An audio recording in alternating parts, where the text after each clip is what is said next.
Salams and welcome. Excuse me.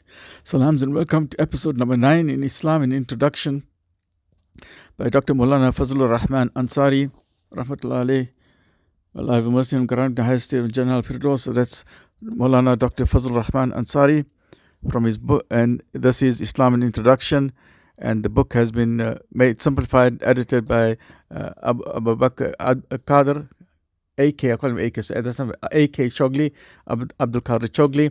If you want copies of this book, if you want to purchase it or find out more information, please contact these two companies. Right, let's get going. So we started off with a religion of humanity. As what I mentioned, this is mainly for non-Muslims who are curious about Islam, and as a refresher course for those who are Muslims.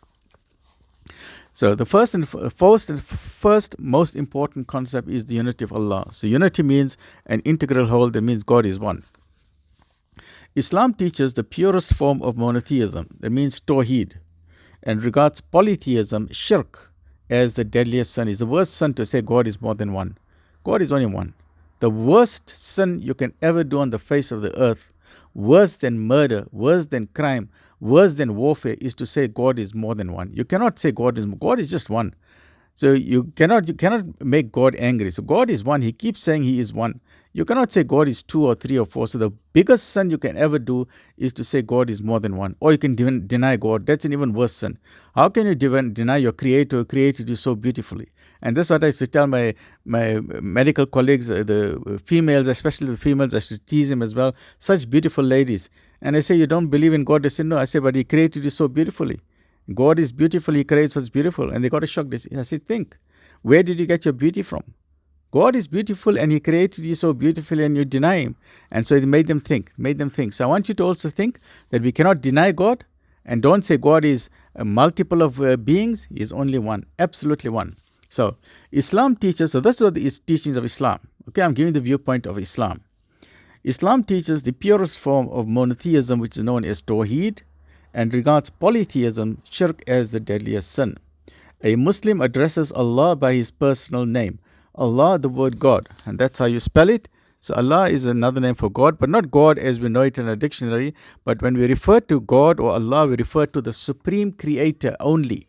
The one who created the heavens and the earth, the one who created you, created me, who created the sun, the moon, the star, who created Mercury, Venus, Earth, Mars, Jupiter, Saturn, Uranus, Neptune, Pluto, who created the asteroid belt, who created the orb cloud, who created the galaxies, the stars, the trillions of stars, and on the earth, He created the atmosphere, who created the magnetosphere around the earth to protect our ozone layer, to protect us. He created these vast distances. The distances are so huge that it takes thousands, if not millions, and sometimes billions of light years to go from one part of the galaxy to another part of the galaxy. He created everything on the earth: the elephants, the giraffes, the lions, the whales, the dolphins, the parrots, the birds, the animals, the trees, the fish, the flowers, the vegetables, the food that we eat. Everything, one supreme creator has created it. There isn't a different creator for the plants, and a different creator for the animals, and a different creator for the heavens, and a different creator for the earth. There's only one creator. He has created everything. So that's the one creator. When we say Allah, when we say God most merciful, we're referring to that entity.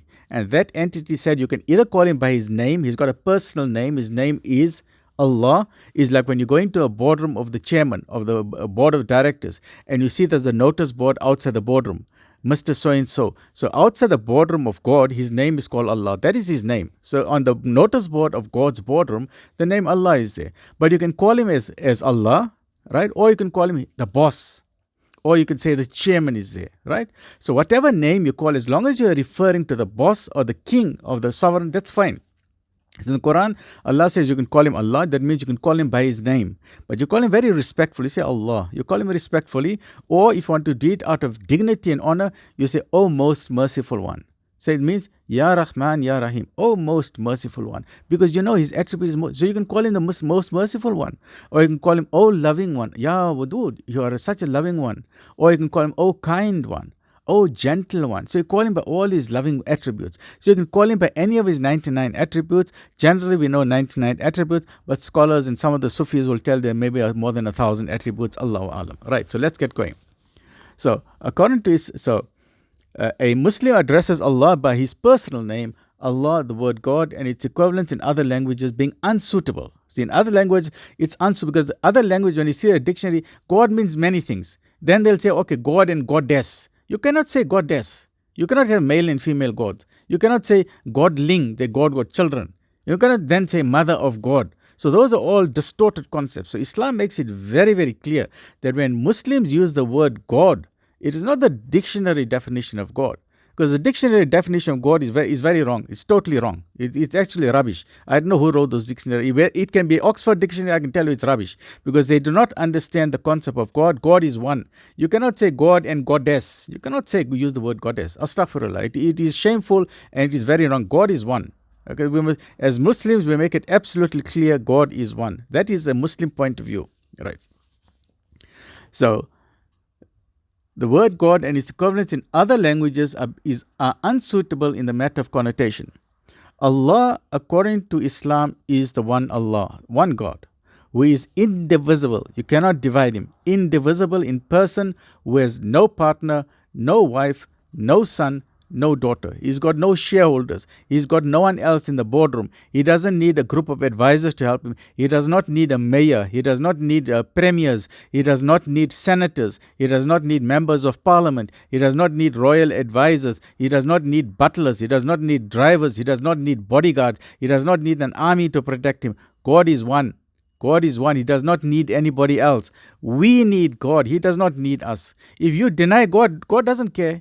It's not going to affect God. If you say God doesn't exist, that's fine. One day it's guaranteed you're going to meet him. It's an absolute guarantee. Even if you deny him, you're going to meet him and you're going to find he's one.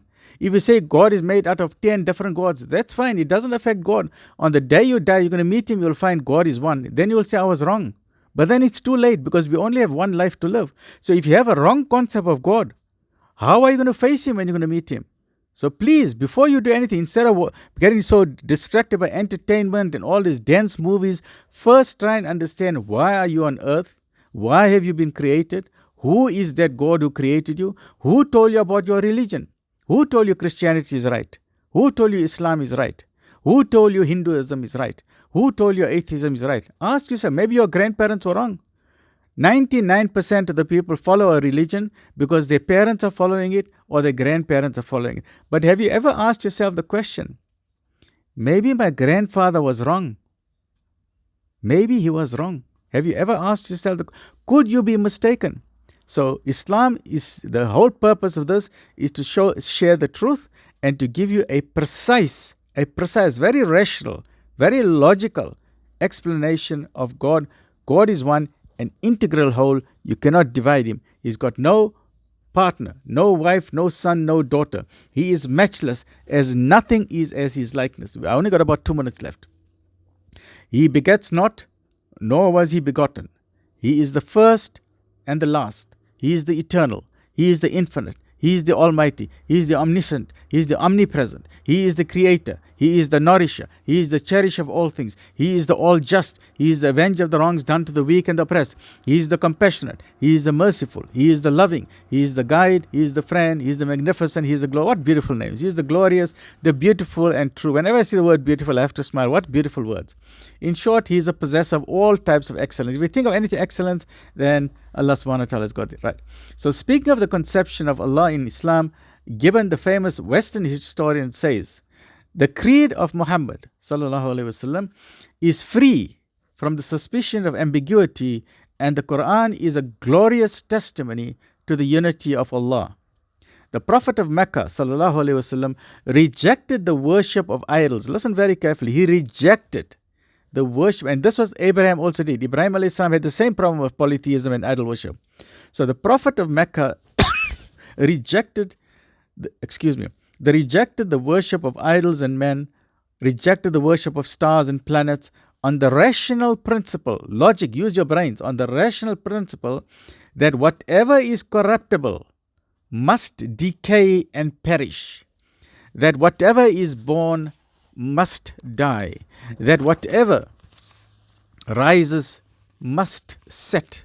In the author of the universe, his rational enthusiasm confessed and adored an infinite and eternal being, without form or place, without issue or similitude, present to our secret thoughts, existing by the necessity of his own nature, and deriving from himself all moral and intellectual perfections.